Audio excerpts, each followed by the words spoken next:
أعوذ بالله من الشيطان الرجيم. بسم الله الرحمن الرحيم.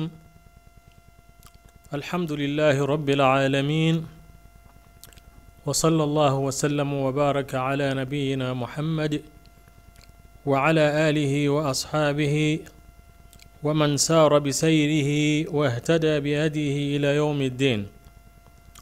أما بعد، atenderezebwa Allah subhanahu wa ta'ala namatendo amarungi era nga majjuvu oyo Allah subhanahu wa ta'ala tumira nabbi wa Muhammad sallallahu alaihi wa alihi wasallama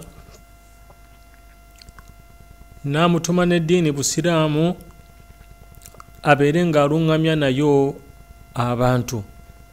Buli yenna anaajekwatako fahuwa min almuflihin, agenda kwesiima yawma alqiyama, ne ku duniya kuno nakwajja kwesiima. Ate yenna anaafunayo eddiini endala etali busiraamu fahuwa fi lakhirati min alkhasirin, ajja kubeera mu bantu ab'okufaafaaganirwa yawma alqiyama, nga Qur'ani bwetugamba waman yabtaghi ghayra alislami diinan falan yuqbala minhu wa huwa fi lakhirati min alkhasirin. Yenna alisinkana Allah n'enzikiriza yonna endala etali busiraamu,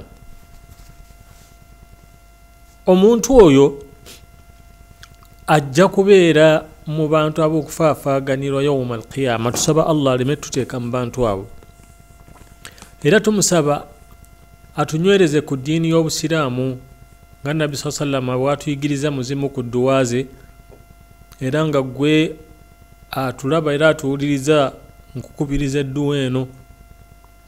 Nabbi yasabanga nnyo edduwa egamba ya waliya al-islami wa ahli masikini al-islama hatta alqaka alayhi, nti gwe Allah subhanahu wa ta'ala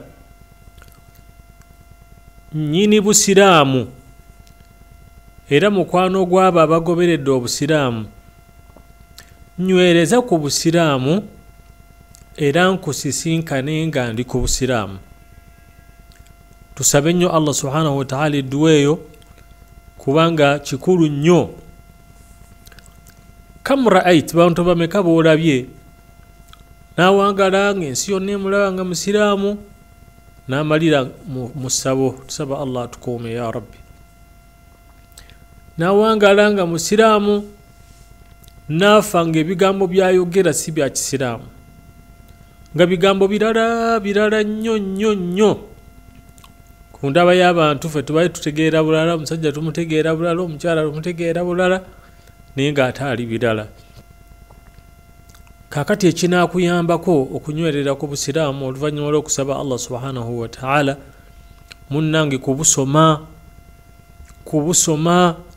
musome obusiraamu bwammwe mubutegeere. Bino ffenna bye tugamba taata wange musiraamu, jjajja yali mujungute, tebijja kukuyamba bw'oba nga tosomye diini yo n'ogyetegeerera. Bw'oba ng'osaala togamba nti nsadde emyaka 3-4, la abadan. Buli lunaku yigayo mu kusaala kwokwo, kubanga waliwo bye batatuyigiriza nga tuli bato, just kutulagana obusiraamu gye buli, soma edduwa eno naye nga tetubitegeera.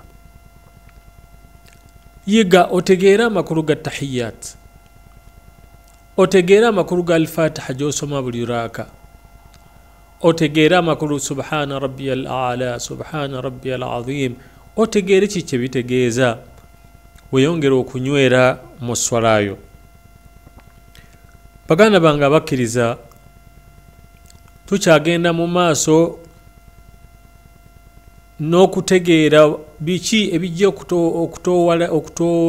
okutooloza n'okukkakkanya n'okugonza emyoyo gyaffe. Twayogera ku bimu ku bintu ebigenda okuleeta khushu', obutebenkevu obukakka mu mitima gyaffe, ebintu bibiri. Katwongereko ekyokusatu, nakyo kikulu nnyo. Mu bimu ku bijja okutooloza emitima gyaffe gibe migonvu jibe mikakamu maaso ga Allah tabaraka wa ta'ala اغتنام الأوقات والأماكن الفاضلة kwe kukozesa chansi y'obudde kwe kukozesa chansi y'ebifo ebirungi ebyo Allah byasukkulumya buli lw'okozesa ebiseera Allah byasukkulumya n'ebifo Allah byasukkulumya Mungu ajja kugonza omutima gwo biidhinihi ta'ala omutima gugonde omutima gukakane nga guli mu kifo nga guli mu budde obwo Allah buyasukkulumya naddala obudde oba ebifo Allah byayogerako Nabbi sallallahu byayogerako awosoosoowazaawo nnyo anti munnange ayinawo obudde bwe jalla jalaaluhu n'ebifo bye byasoosowaza naabo olaba abakyamu nabo bayina obudde bwabwe nabo bayina ebifo byabwe abakyamu ojja kusanga omulaguzi ng'alina essabuli era nga gamba bw'oyagala munnange ebintu byo tubimale jangu mu ssabo n'akuwa n'obudde n'agamba jangu mu budde bwe buti mu biseera bwe biti kati nno ate Allah subhanahu wa ta'ala ate nga yasinga yakugamba nti abujja mu kifo bwe kiti n'onsaba bw'ojja mu kifo bwe kiti n'onjogerako omutima gwo nja gugonza gujja kubeera mulungi bw'oba oli mu kifo bwe kiti ojja kubeera ng'ofuna kino na kino gamba nga mu bifo ng'e Makka inna awwala bayti wudi'a linnasi lalladhi bibakkata mubaraka ennyumba eyateekebwawo okusinza Allah subhanahu wa ta'ala abantu basinze Allah tabaraka wa ta'ala yeeyo eri e Makka kati mu kifo muntu bw'atuuka mu kifo ekyo oyagala toyagala omutima gwo gujja kugonda Allah ajja kuyambako teekako n'emizikiti gyaffe mu nsi zaffe ze tuwangaaliramu wa anna almasajida lillah emizikiti gyonna gya Allah tabaraka wa ta'ala buli lw'ogiyingiramu ojja kufuna obutebenkevu mu mutima gwo osinze Allah subhanahu wa ta'ala ojja kugezaako okusinza nga bw'ayagala jalla jalaalu innama ya'muru masajida Allahi man amana billah abayimirizamu emizikiti gya Katonda gya Allah tabaraka wa ta'ala be bakkiriza Allah subhanahu wa ta'ala fi buyutin adhina Allahu an yudhkara fiha ismuhu في بيوت أذن الله أن ترفع ويذكر فيها اسمه يسبح له فيها بالغدو والآصال رجال لا تلهيهم تجارة ولا بيع عن ذكر الله وإقام الصلاة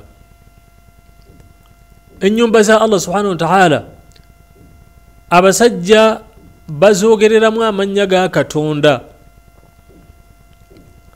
إيرا باتندرزامو الله سبحانه وتعالى kubanga emitima gyabwe gibeera mikakkamu gibeera myetoowaze mu maaso ga Allah subhanahu wa ta'ala kyenva nkugamba akhil habib wettanire nnyo ebifo ebyo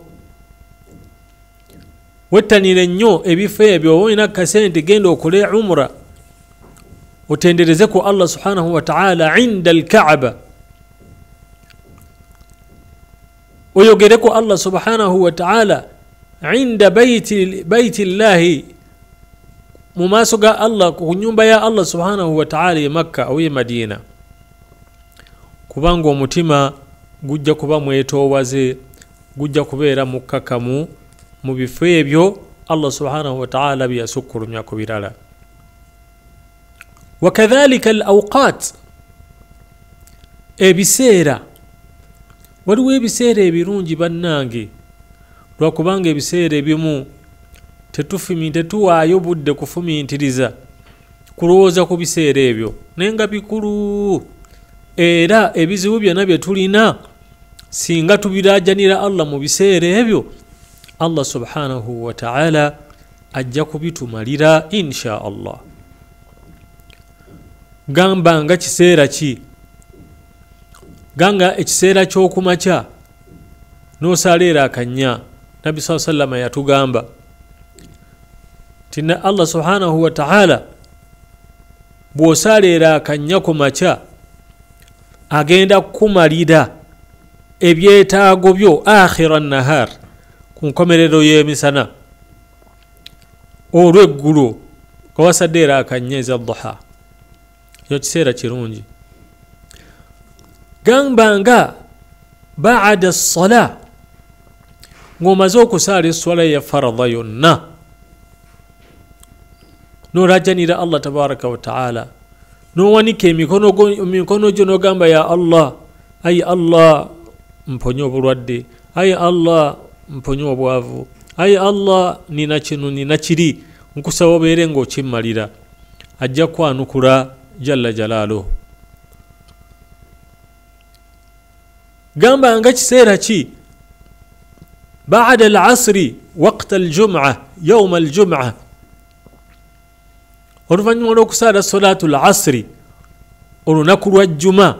Nabbi yatugamba sallallahu alaihi wasallam waliwo ekiseera, waliwo edduwa esabwa n'etaddibwamu ng'omaze okusaala salatu al-asri. Naye nze naawe tuba tuli luddawa era tubeera tukola ki mu kaseera ako? Munnange tubeera mu birala, teruwaayo kadde kalungi bwe kati akebbeeyi ne tugamba nti Allah katumusabe kino, Allah katumusabe kiri. Waliwo n'akaseera nja kayita kazibu kubanga ffenna tubeera mu tulo, akayitibwa athuluthu al-akhiri min al-layl. Ekimu ekyokusatu ekisembayo mu kiro okuva ssaawa 9, ssaawa 10, 11 mpaka emmambya lwesala. Akaseera ako nako kabbeeyi era kalungi tukakozese mu kusaba Allah subhanahu wa ta'ala emitima gyaffe gijja kuba migonvu era giba migonvu mu maaso ga Allah subhanahu wa ta'ala. Hadithi ngeva ku Jabir radiyallahu anhu agamba sami'tu Rasulallahi sallallahu alayhi wa sallam yaqul, nawulira omubaka wa Allah nga agamba inna fil layli la sa'a la yuwafiquha rajulun muslim, ekiro mulimu essaawa tewali muddu yenna, musajja yenna oba mukyala ateeba ssaawa eyo yas'alu Allah ta'ala khayran min amri dunya wal akhirah, ng'asaba Allah ku byonna byetaaga mu byensi ne mu bya akhira, illa a'taahu Allahu dhalik wa dhalika kulla layla, okujjaho nga Allah muwe ekyo kyaba amusabye, ekyo nno Allah akikola buli kiro buli kiro buli kiro. Hadithi eri mu kitabo kya Muslim. Baganda bange wamu ne bannyinaze, nze naawe andaba tulina ebizibu, nze naawe ampuliriza tulina obwetaavu, tulina ebitwetoolodde, tulina emigugu gye twesitudde ku mitwe, naye nga nkugamba wallahi tetugisobola kugyetikula, tetusobola kugejjako okujjaho nga tulaajanidde Allah subhanahu wa ta'ala. Netumugamba Allah tutaase, Allah tujjeeko bino, Allah tutikule, Allah tubeere Allah subhanahu wa ta'ala. Fad'uuhu mukhlisina lahu ddin, tutowaze emitima gyaffe tugikakanye, twetoowaze mu maaso ga Allah subhanahu wa ta'ala, tumubuulire ebizibu ng'ebyo mu biseera bino. Allah subhanahu wa ta'ala mwetegefu era mweteefuteefu okubeera nga abitumalira biidhinihi tabaraka wa ta'ala. Mu hadithi endala eri ya hadithi ya Abi Umama yagamba nti Nabi sallallahu alayhi wasallam yagamba, bamubuuza ayu du'ai asma', du'a ki esinga okuwulirwa mu maaso ga Allah subhanahu wa ta'ala? N'agamba جوف الليل الآخر كسب الله متومبي بديو ودبر الصلوات المكتوبة نور فنما رواب للصلاة إذا تلالك بواكو إذا تيكا نمالك تنرز الله سبحانه وتعالى استغفر الله اللهم أنت السلام منك السلام nozi marazo na nabi nga bwazituyigiriza nodda mu kasonda wali ate n'omusaba Allah olusaba olw'enjawulo Mungu waffe tabaraka wa ta'ala mwetegefu okubeera nga atwanukula naye tugayala bugayazi kale ebiseera ebyo tubiwe Allah subhanahu wa ta'ala emitima giba migonvu ate n'edduwa zaanukulwa ate n'emirimu gikkirizibwa mu maaso ga Allah tabaraka wa ta'ala akaseera akalala fi shahri ramadani almubarak kullu mwezi gwa ramadhani gwonna tubadde twakagumala nesaba Allah akutuuse ku ramadhani eddako mulowooza basahaba basanyukanga byenkana ki nga bamaze okulangirira nti jaakum shahru mubarak omwezi ogw'emikisa gubajjidde shahrun yu'taqu fihi an-nasu al-ibadu min an-niran omwezi Allah mwateera abaddu be okuva mu muliro shahrun yughlaqu fiha abwabu an-nar omwezi oguggalwawo emiryango kyagwo emiryango gy'omuliro ne giggalwa watuftahu abwabu al-jinan emiryango gy'ejjana ne giggulwa mulooza basanyukanga biki basanyukanga kyenkana ki nga bamaze otegeera obulungi obuli mu mwezi ogwo basanyukanga mu bwo mwe muli nti ebiseera bya ramadani byonna mubarakat byonna bijjudde emikisa era birimu okusaba Allah subhanahu wa ta'ala bannange ekifo ekirala ye baytullahi alharam bijiwari alkaaba wa masjidu nabi kaaba n'ennyumba ya Allah muzikiti gwe Madina ogumanyiddwa nga masjidi nabawi awo n'ebifo byonna bya mikisa era bw'onakozesa obwo obudde bwe tugambye waggulu biidhnillahi tabaraka wa ta'ala ojja kufuna obugonvu mu mutima gwo wakadhalika almasajid emizikiti gyaffe no gye tulina olwaleero gye tulina eno e Uganda n'emizikiti gyonna woosanga ng'omuzikiti wa anna almasajida lillah manyanga nti oli mu kifo ekituufu Mungu mwagenda okukakkanyiza omutima gwo nina mukwano gwange omu yannyumiza n'agamba nti sheikh bwembeera ewaka obutebenkevu sirina emirembe sirina bwembeera ku mulimu sirina butebenkevu naye obutebenkevu mbufuna mu kifo kimu kyokka nga ndi mu nnyumba ya Allah subhanahu wa ta'ala saba Allah fenna twongere obulungamu biidhnihi tabaraka wa ta'ala Sheikh al-Islam Ibn Taymiyyah rahimahullah agamba inna kulla ma takallama bihi al-lisan wa tasawwarahu al-qalb mimma yuqarribu ila Allah min ta'allum ilmin aw ta'limih wa amrin bima'ruf wa nahyi 'anil munkar fahuwa min dhikrillah buli kyonna olulimi kye lwogerako oba omutima kye gufumiitirizaako mu byonna ebisembeza omuntu mu maaso ga Allah tabaraka wa ta'ala mu kweyigiriza eddiini eno oba mu kugiyigiriza kulagira bulungi kugaana bukyamu byonna bibalwanga kwogera ku Allah subhanahu wa ta'ala kale tubeere mu bantu aboogera ku Allah tabaraka wa ta'ala ate tubeere mu bantu abeenyigira mu ibadaati ezo eziri optional eza sunna eza nawafil tuziyitirize zibeere nnyingi kano njagala nkayige nammwe mukayige bw'oba oyagala ibaada yonna gy'okola ebeere effective gezangako nnyo nga bw'osobola okubanga weetegekera ibaada yonna gyetegekere before nga tonnaba kugiyingiramu.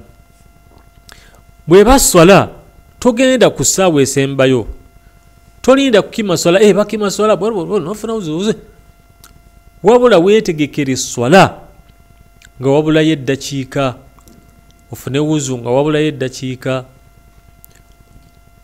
otunuulire engoye z'ogenda okwambala, osenye,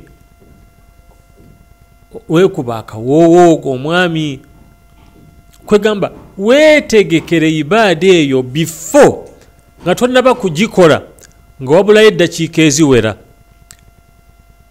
Kijja kuyamba omutima gwo okubeera ng'ogugonza nga guyimiridde mu maaso ga Allah subhanahu wa ta'ala. Baganda bange abakkiriza, sunna zonna nga bwe tuzze tuziraba abagoberera episodi zaffe, bino bye bimu ku buwufu bwe tujja okufuna, emikurulo gye tugenda okufuna mu kussa mu nkola sunna ezo zonna zitubadde tusoma. Esooka, akawufu akasooka, obuwufu obusooka, almunajaati baina alabdi wa rabbihi wa iltihaq bimakami alubudiya. Ojja kuba ofunya chance ey'okubeera mu kafubo ni Allah we yakutonda, n'okuba nti ofunye ekifo eky'okubanga osizza mu nkola lwaki watondebwa, okusinza Allah subhanahu wa ta'ala, al-ubudiyya. Ojja kuba okifunye kubanga Allah omuwadde obudde, omuwadde akaseera, olidde ekyo kifo ky'amaanyi nnyo tekifunika. Era ojja kuba ofunye chance okubanga oyogedde ne Allah tabaraka wa ta'ala, omutegeezeza ebigambo ebinene, oyogedde ku bigambo ebinene byayogera, oyogedde ku bigambo ebinene byatugamba, ojjukanyizza omutima gwo, oyogedde ku Allah wa min a'zami dhikri tilawati alqur'ani wa tadabburihi, oyogedde ku Allah subhanahu wa ta'ala olwogerako olunene, okusoma Qur'ani nga bwe twaze tukiraba, okumwogerako jalla jalaaluhu nga bwe tuzze tukiraba. Bannange tusembeze amagezi gaffe inda tilawa. Bw'oba osoma Qur'ani, sembeza amagezi go ku ebyo by'osoma, ku ebyo by'oyogera, Allah by'osoma, Allah byassa mu Qur'an. Mu byo mathalan neera kyakulabirako, Allah yagamba subhanahu wa ta'ala, qul id'u Allaha aw id'u ar-Rahman. Bw'oba osaba kozesa erinnya lya Allah oba erinnya lya ar-Rahman, bikozese ng'osaba Allah subhanahu wa ta'ala, ogambe nti ya Allah, ya Rahman, oba ya Arhamar Rahimin, ayyamma tad'u falahu al-asma'ul husna. Lyonna erinnya ly'onaaba okozesezza lya Allah, era Allah alina amannya amalongoofu amalungi. Era Allah n'atugamba, wa qala rabbukum ud'uni astajib lakum. Yagamba Allah wammwe subhanahu wa ta'ala, omulezi wammwe munsabe nja kubeera nga mbaanukula. Naye tayanukula mutima qalban, omutima ogutafaayo. Osaba Allah naye tobiriiko, naye Allah musaba tandiiko, simanyi lwaki, nanti naawe omutima tomuwadde. Banne nziramu bagamba ekigambo kino mukikwate, Allah tunuulira mutima guno. Idha saluha, bwe gunaalongooka ne gulongooka, saluha aljasadi kullah, omubiri gwonna gugenda kulongoosa, ebirongoowe byonna bijja kubanga birongooka. Naye aina almunajat, okulaajanira Allah kuli luddawa, okubeera mu kafubo ne Allah kuli luddawa. Awo we wali ekinyusi bwe munalongosaawo biidhinihi tabaraka wa taala buli kimu kijja kutereera. Ensonga ey'okubiri, obuwufu obulala obugenda okuva mu ekyo mu kussa mu nkola sunna nawafil ezo nabbi sallama ze yatuyigiriza, ghidhaau lqalbi wa ziyadatu liman. Omutima ojja kuba ogufunidde ekyokulya ate n'obukkiriza bugenda kweyongera, kubanga oyogedde ku Allah subhanahu wa ta'ala, osomye ebigambo bye subhanahu wa ta'ala, osabye Allah subhanahu wa ta'ala, osituse ekiro n'oyogera ku Allah subhanahu wa ta'ala. Kati omutima gujja kuba gufunye kyegulya ate n'obukkiriza bweyongere. Allah atugamba jalla jalaaluhu, innamal mu'minuna alladhina idha dhukira Allahu wajilat qulubuhum wa idha tuliyat alayhim ayatuhu zadatuhum imana wa ala rabbihim yatawakkalun. Mazima abakkiriza beebo singa Allah bayogeddwako emitima gyabwe giba mu kutya gitya, ate ne basomerwa amateeka ga Allah subhanahu wa ta'ala, ekyo kibongera obukkiriza aye ne baba nga beesigamira ku Allah subhanahu wa ta'ala. Kale nno ekyokulya ekisooka, obukkiriza bwe bugenda kubanga bweyongera, obeerenga qalbuka yata'allaku billah, omutima gwo gweyongedde okuba omunywevu ne Allah subhanahu wa ta'ala yagutonda. Ekyo nno kikulu. Ne bwe guteekwata ku birala naye ne gwekwata ku Allah subhanahu wa ta'ala, guba gufunye ekyokulya kyennyini ekigenda okubeera nga kyegugasa. Allah n'agamba mu aya endala, wa idha ma unzilat sura faminhum man yaqulu ayyukum zadatuhu hadhihi imana فأما الذين آمنوا فزادتهم إيمانا وأما الذين في قلوبهم رجس فزادتهم رجسا إلى رجسهم وماتوا وهم كافرون. bwebasibwako aya yonna mulimu ajjanaga nti kakati imaani kyeyongeddeawo abannanfuusi, naye Allah aga nti abakkiriza obukkiriza bwo bweyongera ne bweyongera, niye abalina obulwadde mu mitima gyabwe, obulwadde bweyongera bweyongezi. Kakati ate bino biki Katonda byatulagira, ate biki byatusizaako, okukakkana ng'emitima ate gyeyongedde kunafuwa, gyeyongedde kwonooneka kubanga tebafunye kye baagala. Naye gwe ng'omukkiriza kyova olaba nabagambye mu ntandikwa, mujumbire nnyo okusoma eddiini ya Allah tabaraka wa ta'ala, babasomere nga si kubanyumiza wabula kubasomera. Tibannange musaddaake Allah yagamba bwati, bannange mwetegekera olunaku lw'enkomerero Allah yagamba bwati. Omutima guno gye gwava gwagala okuwulira ebivaayo. Idhan buli lwe guwulira Allah agamba ki, Allah agamba kino, omubaka wa Allah yatugamba kino, gweyongera okunywera wamu n'okuguma n'obukkiriza ne bweyongera biidhinihi ta'ala. N'ekigambo ekyokusatu, obuwufu obugenda okufunwa mu kuba nti tussa mu nkola nawafil, sunna, ibadaati eziri option ezakyeyagalire, tujja kuba tuwonya endwadde z'omu mutima ate emitima ne gitebenkera biidhinihi tabaraka wa ta'ala. Allah aga nti wanunazzilu min alqur'ani ma huwa shifaa'u wa rahmatun lilmu'minin wala yazidu adh-dhalimina illa khasara. Mu Qur'ani omwo tussaamu eddagala eriwonya endwadde eziri mu bifuba, ate ne tussaamu ebigambo nga kusaasira eri abakkiriza, so nga ate abalyaza amaanyi beeyongera kufiirwa bufiirwa ate olw'okuwulira ebigambo bya Allah subhanahu wa ta'ala. Allah n'agamba muteeka eddala, qul huwa lilladhina amanu hudan wa shifa.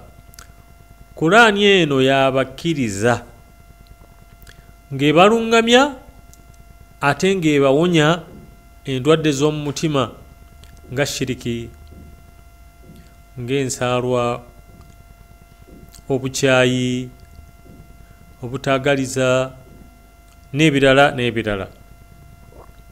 Ne aya esembayo among others n'endala nnyingi nnyo, Allah n'agamba subhanahu wa ta'ala, alladhina amanu wa tatma'innu qulubuhum bidhikri llah ala bidhikri llahi tatma'innu alqulub. Abakkiriza beebo emitima gyabwe nga gitebenkera olw'okwogera ku Allah subhanahu wa ta'ala, mazima ddala kwogera ku Allah subhanahu wa ta'ala emitima gitebenkera ne giba mirungi. N'olwekyo baganda bange wamu ne bannyinaze, ebintu ebyo bisatu bye tugenda okufuna okubanga ofuukidde ddala muddu wa Allah gw'ayagala, oyo muddu wange. innahu min ibadina almukhlasin wadhkuru abdana ayub wadhkuru abdana ismail. Okubanga oli abdullah, wallahi kigambo kikulu nnyo. Kyovola Nabi sallallahu bwe bamulonda, bwe bamuteerawo ebigambo bibiri, okubeera malakan, okubeera kabaka, abeere kabaka ng'ate nabbi, n'okubeera omuddu wa Allah n'omubaka we, omuddu wa Allah n'omubaka we, alondeko kimu. Allah yamuteebesa ekituufu kyennyini, namugamba nti njagala kubeera abdullahi wa rasuluhu. Kale bw'onassa mu nkola sunna zino, ng'oli ossa mu nkola sunna za Allah subhanahu wa ta'ala n'omubaka sallallahu alayhi wa sallam, ojja kuba oyingidde butereevu guruupu yaabo abaddu ba Allah abagonvu. Ekyokubiri, ojja kuba ofunye ekyokulya ky'omwoyo n'obukkiriza bujja kubanga bweyongedde, n'ekisembayo omutima gwo gujja kuba guwonye ate ng'ogusizeemu kye bayita obutebenkevu mu maaso ga Allah subhanahu wa ta'ala. Nsaba Allah tabaraka wa ta'ala abeere nga tugasa n'ebigambo ebyo, era tusiime era atuteeke mu baddu be abawuliriza ebigambo ne batwala ebyo ebisinga okubeera nga birungi mu byo. Subhanaka Allahumma wa bihamdik, nashhadu an la ilaha illa anta, nastaghfiruka wa natubu ilayk, walhamdulillahi rabbil alamin, wassalamu alaykum wa rahmatullahi wa barakatuhu.